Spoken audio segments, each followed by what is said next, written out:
ಮಾಡ್ಯಾರಲ್ಲ ಆ ಸಾಧನೆಯ ಪಟ್ಟಿಯನ್ನೇ ಒಂದು ಅವಲೋಕನ ಮಾಡಿದಾಗ ಅದು ಅವರು ನಮ್ಮ ದೇಶದವರೇ ಆಗಿರ್ಬೋದು ಅಥವಾ ಪಾಶ್ಚಿಮಾತ್ಯ ದೇಶದವರೇ ಆಗಿರ್ಬೋದು, ಅವರು ಮಾಡಿರ್ತಕ್ಕಂಥ ಸಾಧನೆಯನ್ನು ಒಮ್ಮೆ ನೋಡಿದರೆ ಗೊತ್ತಾಗುತ್ತಾ,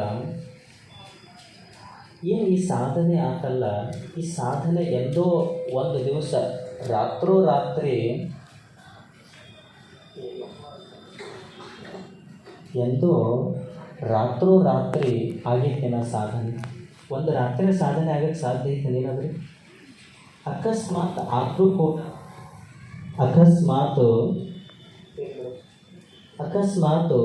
ಆದರೂ ಕೂಡ ಅದು ಸಾಧನೆಯಾಗಿ ಉಳಿದಿಲ್ಲ. ನೋಡ್ರಿ, ಈ ಜಗತ್ತಿನಾಗ ದುಡಿದು ಬಡವರಾಗಿದ್ದಂಥ ಉದಾಹರಣೆಗಳು ಸಿಗ್ತೈತೆ ನಿಮಗೆ, ಹೌದೇನಿಲ್ಲ? ಎಷ್ಟೋ ಜನ ಅಂತಿರ್ತಾರೆ ನೋಡ್ರಿ, ಎಷ್ಟು ದುಡಿತೀನಿ ರೀ, ಕೈಯಾಗ ಒಟ್ಟ ರೊಕ್ಕನ ನಿಲ್ಲವಂತ ಅಂತಿರಲ್ಲ ನೀವೆಲ್ಲ, ಗೊತ್ತಿರ್ತದೆ ನಿಮಗೆಲ್ಲ. ಎಷ್ಟು ದುಡಿತೀನಿ ರೀ, ಕೈಯಾಗ ರೊಕ್ಕನ ಉಳಿಯೋದಿಲ್ಲ ಅಂದ್ರೆ ಈ ಜಗತ್ತಿನಾಗ ದುಡಿದು ಬಡವರಾದಂಥ ಉದಾಹರಣೆಗಳು ನಿಮಗೆ ಸಿಗ್ತೈತೆ. ಮತ್ತು ಓದಿ ದಡ್ಡರಾದಂಥ ಉದಾಹರಣೆಗಳು ಕೂಡ ಸಿಗ್ತೈತಿ ಈ ಜಗತ್ತಿನಾಗ. ಅಂತಿರ್ತಾರೆ ನೋಡ್ರಿ, ಮಕ್ಳು ಅಂತಿರ್ತಾರೆ, ನಾ ಎಷ್ಟು ಓದ್ತೀನಿ ರೀ, ತಲೆಗೆ ಹತ್ತಂಗಿಲ್ಲ. ಪುಸ್ತಕ ಕರೆಕ್ಟ್ ಹಿಡಿದ್ರೆ ಹತ್ತೈತೆ ಅದು, ಮತ್ತು ಎತ್ತಬೇಕಾದ್ರೆ ತೆಗಿಟ್ರೆ ಅಂದ್ರೆ ಓದಿ ದಡ್ಡರಾದಂಥ ಉದಾಹರಣೆ ಸಿಗ್ತೈತಿ. ಒಮ್ಮೆ ಈ ನಿಮ್ಮ ನೆನಪನ್ನ ಇಟ್ಕೊಂಡಿರಿ, ಏನು ನೆನಪನ್ನ ಇಟ್ಕೊಂಡ್ರಿ ಅಂದ್ರೆ ಈ ಜಗತ್ತಿನಾಗ ದುಡಿದು ಬಡವರಾದಂಥ ಉದಾಹರಣೆಗಳು ಸಿಗ್ಬೋದು, ಓದಿ ದಡ್ಡರಾದಂಥ ಉದಾಹರಣೆಗಳು ಸಿಗ್ಬೋದು. ಆದರೆ ಸ್ವಲ್ಪವೂ ಪರಿಶ್ರಮ ಪಡಲಾರ್ದ, ಸ್ವಲ್ಪವೂ ಪ್ರಯತ್ನ ಪಡಲಾರ್ದ ಈ ಜಗತ್ತಿನಾಗೆ ಸಾಧನೆ ಮಾಡೋದಂದ್ರೆ ಈ ಜಗತ್ತಿನ ಸಿಗೋದು ಸಾಧ್ಯನೇ ಇಲ್ಲ. ಈ ಜಗತ್ತಿನಾಗ ಅಂದರೆ ಪರಿಶ್ರಮ ಅನ್ನೋದು ಭಾಳ ಮುಖ್ಯ ಐತಿ ಈ ಜಗತ್ತಿನಾಗ. ಪರಿಶ್ರಮ ಪಡಲಾರ್ದ ಈ ಜಗತ್ತಿನಾಗ ಏನೂ ಮಾಡೋದಕ್ಕೆ ಸಾಧ್ಯನೇ ಇಲ್ಲ. ಇಲ್ಲರಿ, ನಾವು ಸಾಧನೆ ಮಾಡೀವ್ರಿ, ಈ ಜಗತ್ತಿನಾಗ ಭಾಳ ಶ್ರೀಮಂತರಾಗೀವ್ರಿ ಅಂತಂತ ಕೆಲವೊಬ್ರು. ಭಾಳ ನಾವು ಹುಟ್ಟತ್ಲೆ ಶ್ರೀಮಂತರದೀವ್ರಿ ಅಂತಂತೀವಿ. ನಾವು ಹುಟ್ಟತ್ಲೆ ಶ್ರೀಮಂತರಾಗೀವಿ ಅಂತ ಅನ್ಬೋದಿಲ್ಲ, ನೀವು ರಾತ್ರಿ ಶ್ರೀಮಂತರಾಗೀವಿ ಅಂತ ಹಿಂಗೆ ಅನ್ಬೋದಿಲ್ಲ ನನಗಿಲ್ಲ. ಒಂದು ನೆನಪಿಟ್ಕೊಳ್ರಿ, ನಿಮ್ಮ ಅಪ್ಪ ನಿಮ್ಮ ಅಜ್ಜ ಮುತ್ತಜ್ಜನ ಕಡೆಯಿಂದ ಬಂಗಾರದ ಪೆನ್ ನಿಮ್ಮ ಕಡೆಯಿಂದ ಬಳುವಳಿಯಾಗಿ ಸಿಗಬಹುದು. ಬಂಗಾರದ ಪೆನ್ ಇರ್ತೈತಲ್ಲ, ಬಂಗಾರದ ಪೆನ್ನ ನೀವು ಗಳಿಸ್ಲಾರ್ದ ನಿಮ್ಮಪ್ಪ ನಿಮ್ಮವ್ವ ಗಳಿಸಿದಂಥ ದುಡ್ಡಿನಿಂದ ನಿಮಗೆ ಬರ್ಬೋದು. ಆದರೆ ನಿನ್ನ ಒಳಗಡೆ ವಿದ್ಯೆ ಅನ್ನೋದನ್ನು ನೀನೇ ಪಡಿಬೇಕನ್ನೋದನ್ನು ಅರ್ಥ ಮಾಡ್ಕೋಬೇಕು ಯಾವಾಗಲೂ. ಮತ್ತು ನಾನು ರಾತ್ರೋರಾತ್ರಿ ಶ್ರೀಮಂತ ಆದ್ನೆ ಅಂತ ನಾನು ಅಂತೀನಿಲ್ಲ. ಮತ್ತು ಅದು ಹೆಂಗೆ ಆಗ್ತಕ್ಕಂಥದ್ದು ಒಂದು ಅರ್ಥ ಮಾಡ್ಕೊಳ್ರಿ.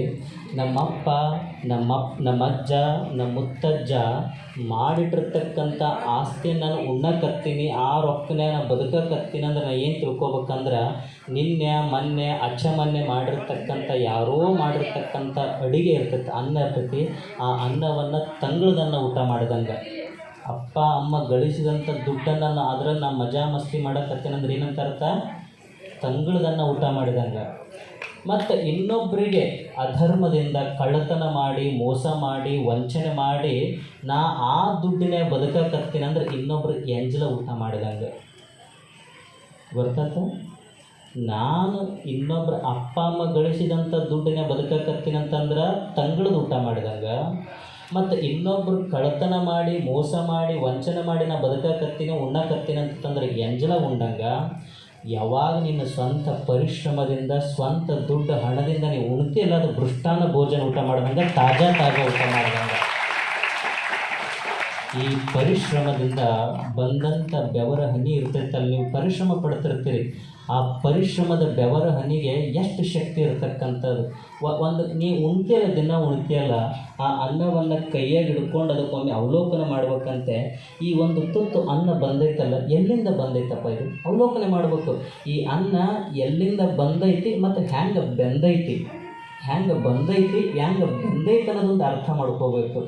ಈ ಜಗತ್ತಿನಾಗ ನಾನು ಕೈಯಲ್ಲಿ ಊಟ ಮಾಡ್ತಿರ್ತೀನಲ್ಲ, ಊಟ ಮಾಡುವಂಥ ಸಂದರ್ಭದಲ್ಲಿ ಒಂದು ಕೈಯ ತುತ್ತು ಹಿಡ್ಕೊಂಡು ನಾ ಏನು ಕೇಳಬೇಕೋಬೇಕಂದ್ರೆ, ಅವಲೋಕನೆ ಮಾಡ್ಬೇಕಂದ್ರೆ ಇದು ಹೆಂಗೆ ಬೆಂದಿರ್ಬೇಕಂತಂದ್ರೆ, ಯಾರದೋ ಬೆವರ, ಯಾವುದೋ ಕಣ್ಣೀರಿನ ಹನಿಯಿಂದ ನಾನು ಉಣ್ಣುವಂಥ ಅನ್ನ ಬೆಂದಿರಬಾರ್ದು, ನನ್ನ ಸ್ವಂತ ಶ್ರಮದ ಬೆವರ ಹನಿಯಿಂದ ನಾನು ಉಣ್ಣುವಂಥ ಅನ್ನ ಬೆಂದಿರಬೇಕು. ಅಂದಾಗ ಮಾತುಗಳಾಗ್ತಕ್ಕಂಥದ್ದು. ಈ ಬೆವರ ಹನಿಗೆ, ಈ ಶ್ರಮದ ಬೆವರ ಹನಿ ಐತಲ್ಲ, ಈ ಬೆವರ ಹನಿಗೆ ಎಷ್ಟು ಶಕ್ತಿ ಸಾಮರ್ಥ್ಯ ಐತಂದ್ರೆ ನೀ ಪರಿಶ್ರಮ ಪಟ್ಟು ದುಡಿಯುವಂಥ ಸಂದರ್ಭದಾಗ ನಿನ್ನ ಮೈಯಾಗ ಬೆವರು ಬರ್ತೈತಿ, ನಿನ್ನ ಹಣೆಯಾಗ ಬೆವರು ಹನಿ ಬರ್ತೈತಿ.